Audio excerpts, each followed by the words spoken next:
Matagal mo na bang pinoproteksyonan ang iyong asawang narcissistic? Pero ni minsan hindi ka pinoproteksyonan.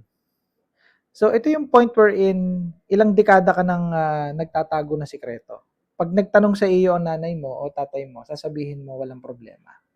Kamusta na mister mo? Ayos ba ang mister mo? Kamusta naman ang ugali niya? Kamusta yung pagiging asawa niya? Okay naman po, inay. Mami, okay na okay. Mga ganon. Lagi naman po nagsusulit. Tamang-tama naman po ang sulit. No? Kahit walang ibinibigay ni singkunduling. Okay? So, you see, so anong iisipin ng magulang? 'Di ba? Na you are in good hands, no? Parang ikaw ay nasa mabuting ika nga ay mabuting partner. Pero hindi naman. Safe na safe ka sa tingin ng magulang mo, but not. That's the opposite. You see? So, what happening here is na boost mo yung ego ng iyong asawa. So, nagtutuloy-tuloy yung kanyang kawalangyaan. Kaya tumagal ng ganyang katagal. Ilang dekada. Walang nag-expose eh. Yung first person that will expose ay tumahimik, sinikreto, pinoroteksyonan ilang taon. Ikaw ba isa sa mga yan? Comment down below. Magising ka na sa katotohanan. And, ang sabi ni Dr.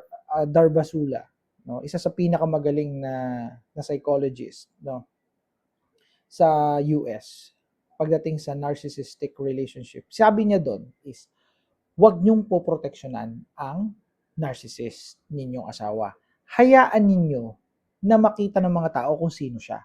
Hindi nyo naman kailangan mag-post sa Facebook at sabihin na ang asawa ko ay balasubas. Hindi nyo kailangan gawin yan. Hayaan nyong makita ng mga tao kung sino siya. Huwag nyong poproteksyonan. Pag nagsumbong ang kapitbahay, sinabi na, yung asawa mo, mayroong karelasyon, kitang-kita ko, matagal na silang may relasyon, noong teacher doon sa school ng anak mo. Huwag mong sasabihin na, hindi ako naniniwala dyan, mabuting asawa ang asawa ko. Huwag mong sasabihin ganun. Sabihin mo kung ano nalalaman mo, oo, alam ko na meron nga. And ginagawan ko na to ng paraan. O ito ay akin ang sinusolusyonan. Kung ano ang po pwedeng, pinagpaplanuhan ko na to, kung ano pa pwedeng gawin ko ang hakbang dito. Ganon. Para alam nung nagsumbong sa'yo, nung mga tao na nakakakita na meron talagang ganon. May cheating talaga kasi obvious na obvious. No? Ang nangyayari kasi sa mga misis ang ginagawa, pinoproteksyonan pa eh. Nagagalit pa sa nagsusumbong, minumura pa yung nagsusumbong eh. Sinasabi na, naninira ka lang, gusto mo lang manira ng pamilya, ng may pamilya. Ganon. So, wag ganon. Tapos ang gagawin mo, ganito. Ang iyong asawa sugarol, lubog sa utang. Anong gagawin mo? Babayaran mo lahat ng utang. Ibebenta mo ang properties mo. Yung mga minana mo sa magulang mo na namatay, no, ipinamanahan ka ng napakalaking pera ng properties, anong gagawin mo? Ibebenta mo. O kaya wiwithdrawin mo sa bangko yung 3 milyon na minana mo. Ibabayad mo sa utang ng asawa mo. Why? Because you want to protect, no, your husband's reputation. And then sasabihin mo sa mga tao na matino yung asawa ko, walang utang yan. And then makita nga ng mga tao, bay, wala nga namang utang. 'Di ba? Kasi binayaran mo eh, no? So you see, that's what's happening right now. So ito, pagka yung titingnan, i-analyze, makikita mo dito na ni minsan hindi ka pinoroteksyonan ng asawa mo, ng narcissistic partner mo. Kasi ang mga narcissistic partner, basically, sinisiraan nila yung asawa nila sa ibang tao. Specifically sa kanilang mga kapatid at sa kanilang mga kakilala o yung close friends ninyo. So ito ay smear campaign. Kahit pa in good terms kayo, sinisiraan ka. Para nga naman, pagka may nangyaring hindi maganda, let's say nahuli mo na meron siyang kabit, no?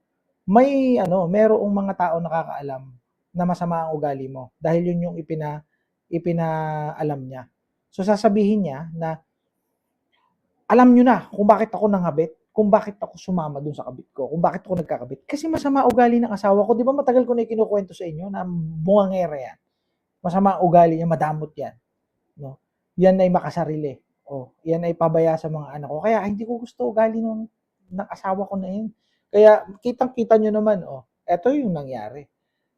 Hindi mali ang ginawa ko. Tama lang yan para sa sarili ko. Dahil naghahanap din naman ako ng asawa o ng partner na mag-aalaga sa akin, yung matinong misis. Eh samantalang sobrang tinunong misis niya. You see, that's one of the reasons why sinisiraan. Parang pine-prepare na niya. And then ganun talaga ang narcissist. May ganun talaga siyang mentality. Okay, ganun talaga yung kanyang personality. That's personality style. Okay, wala siyang sakit. Okay? Balasubas lang talaga yung personality niya. Kasi lahat naman tayo may personality. It just happened na narcissistic personality meron yon, yung asawa mo. Okay, so here's the catch. Huwag niyo po proteksyonan ang inyong asawa. Hayaan ninyong makita ng mga tao kung sino siya. Pag sinabi ng mga taong balasubas ang asawa mo, meron kaming mga ebidensya na ang asawa mo ay ganito, mandurugas ang asawa mo, ang asawa mo manluloko, ang asawa mo ganito, ang asawa mo ay nangaagaw ng asawa na may asawa. Hayaan mo.